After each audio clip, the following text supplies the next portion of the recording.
വിപ്ര ന്യൂസിലേക്ക് സ്വാഗതം. ഇന്നത്തെ പ്രധാന വാർത്തകൾ. കോട്ടയം ചിങ്ങവനം പനച്ചിൽ സുധാ ബേബിയുടെ കൊലപാതകം ആസൂത്രിതമല്ലെന്ന് പോലീസ്.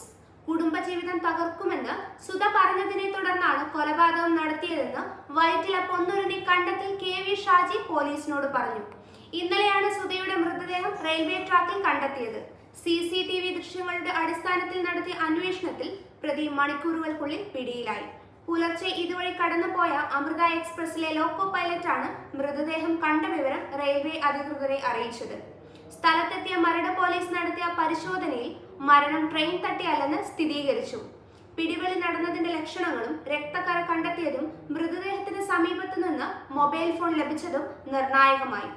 ഷാജി നടന്നു വരുന്നതും ഷർട്ടിൽ രക്തം പറ്റിയതും CCTVയിൽ ഉണ്ടായിരുന്നു. ഇവ കേന്ദ്രീകരിച്ച് നടത്തിയ അന്വേഷണത്തിലാണ് മണിക്കൂറുകൾക്കുള്ളിൽ യുവതിയെ തിരിച്ചറിഞ്ഞ് പ്രതിയിലേക്ക് പോലീസ് എത്തിയത്.